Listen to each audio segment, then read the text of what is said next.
We get a couple calls from guys who call up and say I put all new brake parts on my Jeep and I bled the wheel cylinders and bled the system, and say they still don't get a full pedal and they have, seems like they have air in the lines or something.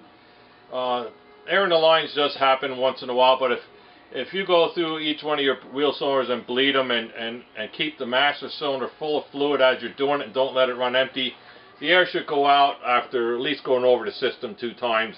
And usually there's other problems that make up that you're not having a full brake pedal. You have to realize on a master cylinder, when you push the brake pedal down and the arm is in there and that pushes the plunger in there, the master cylinder only pushes so much fluid out the other end to go out to the wheel cylinders. One of the biggest problems is that people don't have their brakes adjusted correctly. If your brake shoes are far away from the brake drum, when that master cylinder pushes that fluid, there are 4 wheels to push out, and if you have all these shoes not adjusted properly to the brake drum, it takes more fluid than what's in one pump of the brake master cylinder to get all these brake shoes out against the drum. And what happens then is the pedal goes down almost to the floor or to the floor. Then if you let it come up and pump again, then you'll have a good pedal right at the top. And most of the time it's because your shoes are not properly adjusted. These are like MB 2A, 3A shoes here, and some M38s had them on and stuff. It's a hard thing to like keep everything still here, but you have to realize on the bottom of these shoes there's also adjusters, which you don't see on later model stuff. But when we adjust these brakes here, we'll take these bottom adjusters here and pull the brake shoe down toward the bottom of the drum when we adjust them. And then we'll come out up here to the top adjuster and we'll turn these adjusters out that the brake shoe goes out to the drum. And then I usually just adjust them until I start hearing that the brake, turn the wheel with the drum on.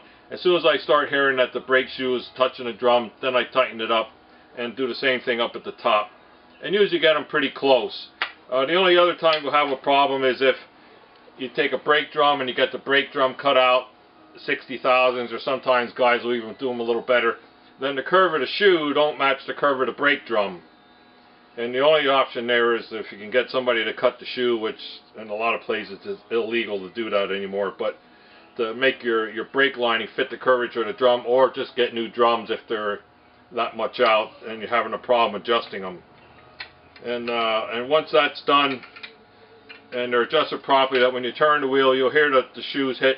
Some of the earlier brake drums had a slot in them. You can stick a feeler gauge in. It tells you that in the repair manual to adjust them that way, and that's fine too. But some of the drums don't have the feeler gauge slot in them, and then you just do it with ear. On the brake pedal there's an adjusting arm where the rod goes into the master cylinder, and sometimes these things will be adjusted way too close, and then when you're pushing the brake pedal in, you'll have a half a pedal worth of free play, meaning this rod will be out and it'll have to go in, you know, a ½ inch or whatever before it actually hits the piston inside the master cylinder, before it starts even pumping.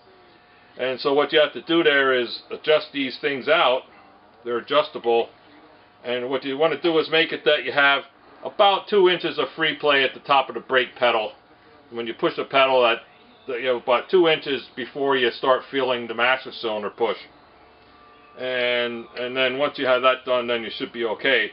And another thing you got to watch, that you don't get this thing adjusted in too hard, that it's in against the master cylinder, that it don't allow the master cylinder piston to come all the way back, because then it'll keep your brakes on. When you push it in and let it off, it won't come back far enough to let the relief valve, let the fluid go back into the master cylinder, and then your brakes will stay on. Just putting them up under the dash.